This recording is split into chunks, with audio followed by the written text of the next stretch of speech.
Transformers EarthSpark has introduced a non-binary transformer, which is ironic because Transformers are robots, and robots are based on computer code, and all computer code goes back to a programming language called binary.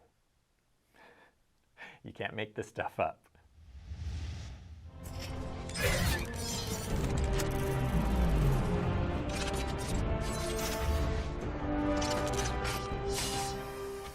So this week on Transformers EarthSpark, I'm going to tell you guys I'm not necessarily a big Transformers fan. I had Transformers when I grew up, so I'm familiar with the mythology, but I don't dig into it deep. So if you are a Transformer nerd, please don't hold it against me. But Nightshade is not binary, according to the show and the authors behind it, kind of introducing this character as a non-binary character. It is ironic to me, computer code, if you know anything about this, I have a shirt that I love. There are 10 types of people in this world, those who understand binary and those that don't. And the joke is that 1, 0 is 2 in the language of binary, because binary only has ones and zeros. It's on or off. And this is kind of at the heart of computer codes. I think it's interesting. I mean, I've read some articles online. I don't have Paramount Plus, so I have not watched the show.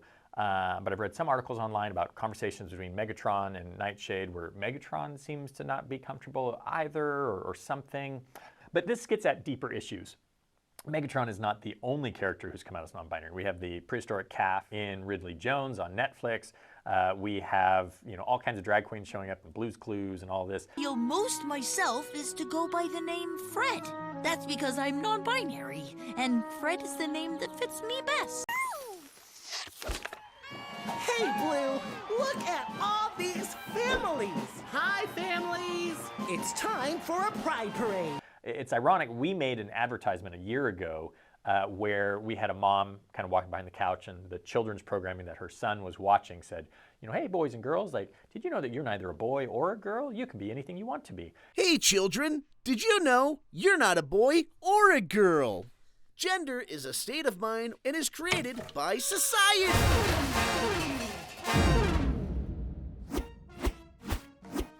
Defending my kids from the hypersexual imagery and violence in today's media is already exhausting.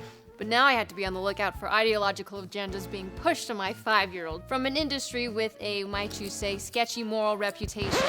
And we got so much hate on that advertisement. People telling us that this is ridiculous, this doesn't happen, this is an in-children's show, you're gaslighting, all this kind of stuff. And I'm here a year later thinking, no, we were actually pretty accurate. So why is this happening? Why is this important? Why do you guys need to know about this? Well, children's cartoons are very formative. We go out and ask people, Grace has put together an episode of Grace on the Street where she goes and asks people about children's cartoons. And everybody thinks, oh, no, they didn't impact me at all. But when you start talking about them, it's amazing that the characters that they loved, the characters that they looked up to, are actually things that they want to emulate. There's another thing in this that there's confusion being caused, right? This binary, non-binary, redefining of everything, encouraging children that there is no right, there is no wrong. Even in EarthSpark, as we look at this particular show, EarthSpark is where Megatron comes and fights with the Autobots to end this war, because the war is so bad, and somehow Megatron just, in this version of it, just comes to this conclusion on his own free will and just decides to start doing good. You always knew how to make an entrance, Megs.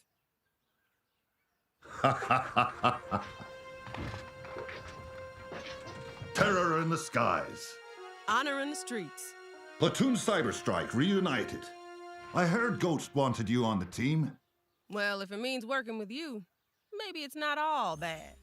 And in this iteration of Transformers, you take the core, altruistic, self-sacrificing character of Optimus Prime, which is at the core of the Transformer mythology, and you kind of tear that apart, and you have this kind of rivalry between Prime and Megatron, where Prime is kind of antagonistic to Megatron and distrusting and all this kind of thing.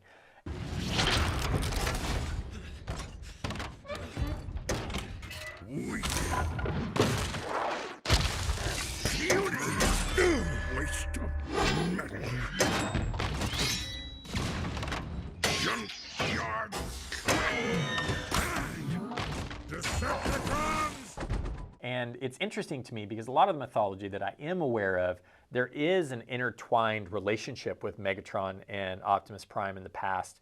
And Megatron was the one that kind of like went away from that. Like he was the one that rebelled and went against. And Prime kind of kept this altruistic character. So the show is not just trying to distort gender identity or things like that in the kids. It's also just distorting what is good and what is evil. And this is something that I see in children's shows all the time when they are rebirthed. And this happens when you have character creators, show creators who love this mythology. They love the stories that they grew up on. But what they don't like is the fundamental ideas that those stories were telling, is that there is good and that there is evil. Evil needs to be stood against. So what they do is they go in and they unpack, they deconstruct the very basics of the show, like what is good, what is evil, and they start to redefine everything and try to put a lens on it that justifies where people are at. Justifies, well, this person wasn't actually evil, they were just misunderstood or they were just different. And it's just this bizarre thing in that our society has taken like, okay, who is the outcast? Why are you the outcast? Now, the outcast was the evil person, but the evil person was just outcast because they were misunderstood. And you have these storylines that are continually and constantly being played out. And what does that do? Is that there is no one who is evil. Everybody's just misunderstood. And if we just accepted people for who they think they are, and we embraced them and encouraged them in what they think, then there would be no war, there would be no suffering, there would be no sadness and anything like that. Can you switch, Nightshade's pronouns are they, them. He or she just doesn't fit who I am. My apologies. Please switch their piece. But it's a self-refuting argument. And this philosophy, this theology, even if you will, that is coming through in children's programming and movies and things like that, in that if you just can be affirmed where you are at, then all would be good, is self-refuting. Because if you have an idea of who you are that goes against reality, if you think you can fly and you jump off a building, you are going to get a very hard dose of reality when you hit the ground. Nobody really cares about the truth in this very soft world of emotional self-affirmation.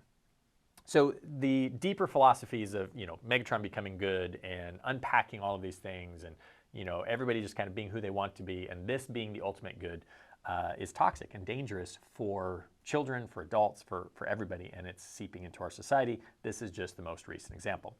If you're a parent, you should be aware of the stuff like this. Be careful with what your kids are watching. You never know when they're going to slip stuff in.